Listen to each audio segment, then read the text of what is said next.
جب وہ بولنا شروع کرتے ہیں تو معلوم ہوتا ہے کہ علم کا ایک دفتر کھل گیا ہے، جس سے میری مراد خطیب ملت مفکر امت حضرت مولانا مفتی ڈاکٹر ابو حذیفہ صاحب قاسمی دامت برکاتہ، امام و خطیب مسجد ابو بکر صدیق سرائے میر حضرت تشریف لائے اور اپنے زور بیانی مسحور لسانی سے ہم سامعین کو مستفیض فرمائے۔ یہ نہ پوچھو گفتگو میں کیا اثر رکھتا ہے وہ، یہ نہ پوچھو گفتگو میں کیا اثر رکھتا ہے وہ، سنگ دل کو موم کرنے کا ہنر رکھتا ہے وہ۔ حضرت والا تشریف لائے۔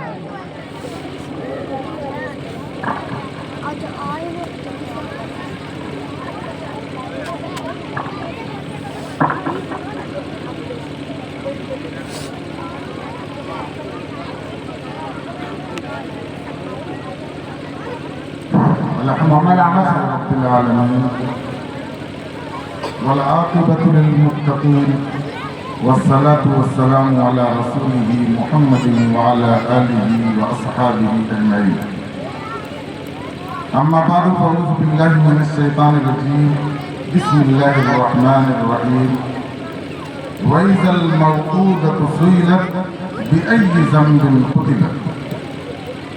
صدق الله مولانا العظيم وصدق رسوله النبي الأمين الكريم ونحن على ذلك لمن الشاهدين والشاكرين والحمد لله رب العالمين. خدا کے نام سے میں اپنی بات کا آغاز کرتا ہوں، خدا کے نام سے میں اپنی بات کا آغاز کرتا ہوں، وہی مالک ہے میں اس کے کرم پر ناز کرتا ہوں، اسی کے فضل سے آغاز کا انجام ہوتا ہے، اسی کی مہربانی سے جہاں کا کام ہوتا ہے۔ معزز علماء کرام، دانشوران قوم و ملت، پردہ نشین خواتین اور چھوٹے چھوٹے معصوم بچے، میں نے ابھی آپ حضرات کے سامنے قرآن مقدس کی ایک دو آیت تلاوت کی۔ یہ دو آیتیں اگر ان دو آیتوں پر غور کر لیا جائے تو امت مسلمہ کے بہت سے مسائل کا حل ہے۔ مذہب اسلام نے ہر ایک کے حقوق کو طے کیا ہے اور اس کا پابند بنا ہے۔ میں آج جس موضوع پر آپ لوگوں سے بات کرنا چاہتا ہوں وہ عورتوں سے متعلق ہے۔ اسلام کی آمد سے پہلے عرب کا یہ کلچر تھا کہ عورت کو زندہ درگور کر دیا جاتا، عورت کو دوسری مخلوق سمجھا جاتا، اس کی پیدائش پر لوگوں کے چہرے بدل جائے گا، اپنی بچی کو اپنا داماد بنانا یہ اور سمجھا جائے۔ لیکن اسلام نے عورت کا مقام بلند کیا، اسلام نے بلند کیا کہ عورت اگر ماں ہے تو اس کے ماں کے قدم کے نیچے جنت ہے۔ بیٹی کی پیدائش پر لوگ عورت کے اوپر طرح طرح کے ظلم کیا کرتے تھے،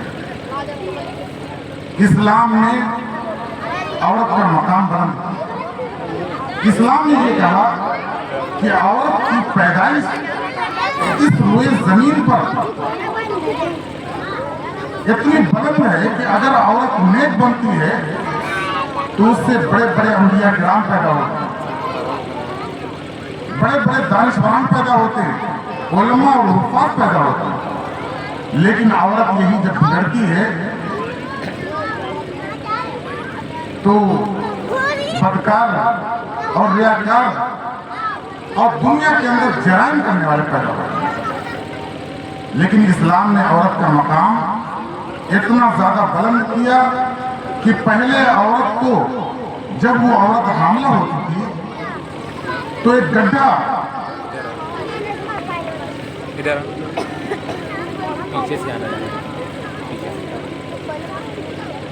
جب عورت حالت حمل میں ہوتی تھی اور وضع حمل کا جب وقت ہوتا تھا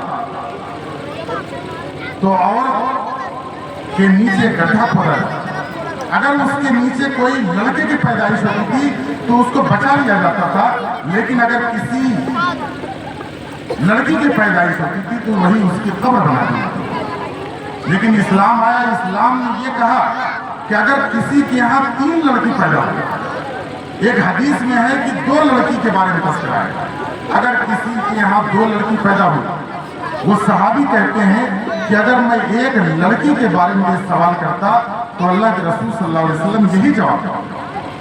اللہ کے رسول صلی اللہ علیہ وسلم نے ارشاد فرمایا کہ اگر کسی کے یہاں کسی نے 2 بیٹیوں کی پرورش کی یا 2 بہنوں کی پرورش کی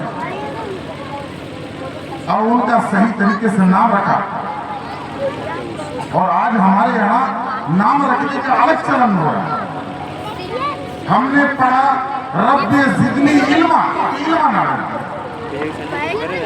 وہ تو عز من تشاء وہ تو ذل من تشاء، قرآن کی آیت ہم نے منتشا رکھا فیہما عینان تجریان، ہم نے تجریان نام رکھنے کا ہمارے پاس کوئی ضابطہ نہیں، نام وہ رکھنا چاہیے جو صحابہ کا نام، صحابیات کا نام۔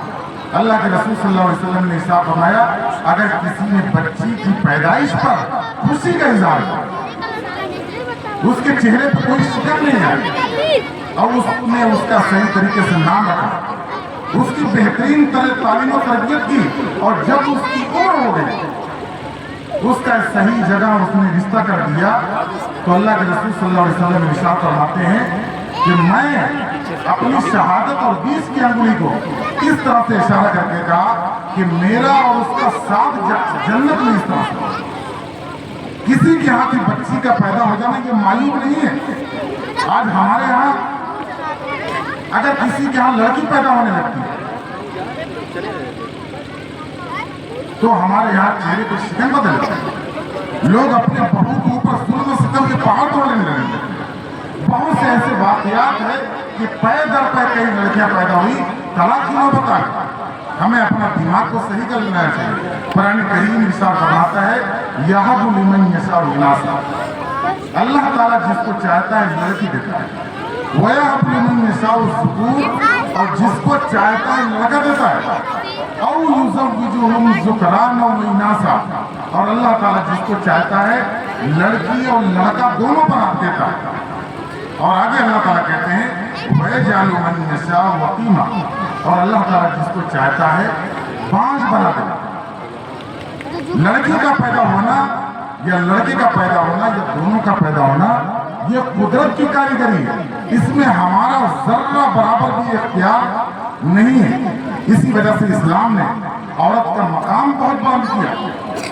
تعلیم صرف مرد نہیں ہے، اللہ کے رسول صلی اللہ علیہ وسلم نے ارشاد فرمایا کہ طلب العلم فریضۃ علی کل مسلم، کہ علم کا حاصل کرنا ہر مرد اور عورت پر فرض ہے۔ اگر ایک لڑکا ڈاکٹر بن سکتا ہے تو ایک لڑکی بھی ڈاکٹر بن سکتی ہے، اگر ایک لڑکا انجینئر بن سکتا ہے تو ایک لڑکی بھی انجینئر بن سکتی ہے، اگر ایک لڑکا عالم مفتی حافظ بن سکتا ہے تو ایک لڑکی بھی بن سکتی ہے۔ آج آپ دیکھ لیجئے لڑکیوں کو ڈاکٹر بنانے کی اشد ضرورت ہے۔ آج ہمارے یہاں بہت سی بچیاں بیمار ہیں یا عورتوں کے علاج کرانے کی ضرورت پڑتی ہے، کوئی ڈھنگ کی ڈاکٹر لیڈیز میں نہیں مل پاتی، جا کر مردوں سے علاج کرانا پڑتا۔ بتائیے بے پردگی ہوتی کہ نہیں ہوتی؟ اگر ہمارے یہاں عورتیں ڈاکٹر بنے تو اس کی تلافی ہوگی کہ نہیں ہوگی؟ اس لیے عورت کے مقام کو سمجھنے کی ضرورت ہے۔ اور آج ہمارے یہاں مسائل یہ کہ ہر شخص جاتا ہے باباؤں کے پاس، کہتا ہے کہ بابا ہمیں تعویذ دے دیجیے کہ ہمارا لڑکا ہمیں ماننے لگے۔ اپنی عورت کو بہت زیادہ مانتا ہے، لیکن آج تک کسی سسر کو ہم نے نہیں دیکھا کہ مولوی صاحب کوئی ایسا تعویذ دے دیجیے کہ ہمارا بیٹوا ہمارے بہو کو ماننے لگے۔ اس کی تعویذ سب لوگ لینے آتے ہیں کہ ہمارا داماد ہماری بیٹی کو ماننے لگے، تو ہمیں دو رنگی کو جو ہم لوگ اختیار کے اس کو چھوڑنا پڑے گا۔ اور آج ہر شخص سے کیا کرتا ہے، شادی ہوئی 1 سال ہوا 2 مہینے ہوا، پتہ چلا کہ بہو بہت بے وفا ہے، گھر جھگڑا لگا چکی ہے. میں ان ساس سے پوچھنا چاہتا ہوں اور ان کی نند سے پوچھنا چاہتا ہوں کہ جب شادی کی تلاش جاری تھی، جب آپ بہو کو تلاش کر رہے تھے تو تلاش کرنے والا کون تھا؟ تلاش کرنے والا وہی ساس تھا. وہی ساس مہر لگاتی ہے کہ ہاں ہماری بہو بہت اچھی ہے، خوبصورت ہے، لائق ہے. لیکن کیا ہو جاتا ہے کہ نکاح کے بعد سب سے زیادہ مخالفت وہی ساس کرنے لگتی. ہمیں جس دن ہم اپنی بہو کو اپنی بیٹی کی طرح سمجھنے لگیں گے، یہ فتنہ ختم ہو جائے گا. اللہ کے رسول صلی اللہ علیہ وسلم نے ارشاد فرمایا. آج ہمارے یہاں کیا ہے، شادی کے بعد اگر بہو کو ماننے لگا تو لوگوں کا یہ ذہن بن چکا ہے کہ لوگوں نے ہمارا بیٹا، ہماری جو بہو ہے، ہمارے بیٹے کو اس نے اپنا بنایا، اس کو کچھ کھلا دیا پلا دیا. اسلام محبت کی تعلیم ہے. آپ کا حق ہے جو اس کو پورا کیا جائے گا. اور ایک لڑکی بہت بڑی قربانی دیتی ہے. میں آپ سے سوال پوچھنا چاہتا ہوں، ایک لڑکی جب اس کی 20 سال 22 سال جب اس کی شادی ہوتی ہے تو آپ سوچئے کہ نئے کلچر میں رہتی ہے، نئے گھر میں رہتی ہے، نئے گاؤں میں رہتی ہے، لیکن اچانک ایک گھر بسانے کے لیے اپنے گھر کو چھوڑ دیتا ہے. کس کے لیے قربانی دیتی ہے؟ آپ کے گھر کو آباد کرنے کے لیے قربانی دیتی ہے. لیکن ہمارے یہاں رویہ یہ ہے. اللہ کے رسول صلی اللہ علیہ وسلم، میں ایک حدیث کہہ رہا ہوں، اللہ کے رسول صلی اللہ علیہ وسلم کے پاس حضرت صفوان ابن معطل ایک مشہور صحابی.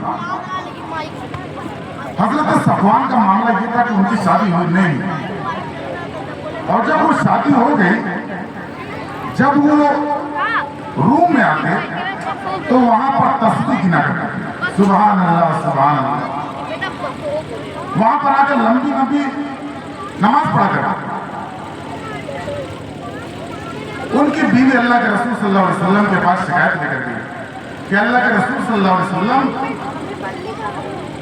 میں حضرت صفوان ابن معطل کی بیوی ہوں، میرے شوہر میرا کوئی بھی خیال نہیں.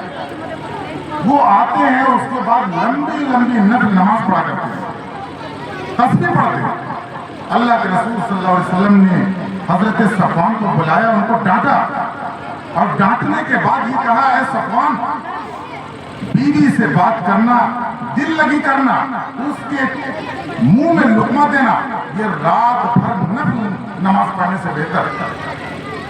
اسی وجہ سے اسلام نے یہ حکم دیا کہ اگر کسی بھی عورت کو نفلی روزہ رکھنا ہو، نفلی روزہ، تو اپنے شوہر کی اجازت کے بغیر نہ رکھے روزہ. اگر اپنی شوہر کی اجازت کے بغیر نفلی روزہ رکھتی ہے تو اس کا روزہ ادا نہیں ہوگا بلکہ الٹا گناہ ملے گا. تو ہمیں اپنے حقوق کی بازیابی کرنے کی ضرورت ہے. میں 2-3 باتیں مختصر لے کے، کیونکہ وقت کم ہے، 2-3 باتیں کہہ کر اپنی بات کو ختم کروں کہ آج آپ دیکھ رہے ہیں کہ سماج کے اندر برائیاں بڑھ رہی ہیں. ہماری بچیاں مرتد ہو رہی ہیں، دین اسلام کو سلام کر رہی ہیں. اس کی واحد وجہ یہ ہے کہ جب بچی، اس کے ماں باپ اس کے قصوروار ہیں. جب بچی 12 سال کی ہوتی ہے تو اس کو یہ نہیں سکھایا جاتا. 12 سال کے بعد اس کو کہا جاتا ہے، اس کی ہر غلطی پر اس کو ٹوکا جاتا ہے کہ بیٹی ایسا مت کرو، تم پرائے کی ہے، تم وہاں جا کر کیا منہ دکھاؤ گی. اس کو غلام بنانے کی تعلیم دی. آج ضرورت ہے کہ اپنے بچوں کو تعلیم دیں، ان کے حقوق کا پاس و لحاظ کیا جائے. اسی وجہ سے جب نکاح ہوتا ہے تو نکاح میں مہر مرد کے اوپر آئے گا. یہ مہر اسی وجہ سے دی جاتی ہے کہ آپ کے اوپر ایک ذمہ داری آئے گی. اب آپ تنہا زندگی نہیں گزار رہے ہیں اور نکاح جوڑنے کا کام کرا. اللہ کے رسول صلی اللہ علیہ وسلم نے ارشاد فرمایا، النکاح من سنت، نکاح میری سنت ہے. کیونکہ نکاح میں ایک مرد اور ایک عورت کا رشتہ جڑتا ہے، 2 خاندانوں کا رشتہ جڑتا ہے. طلاق کے بارے میں اللہ کے رسول صلی اللہ علیہ وسلم نے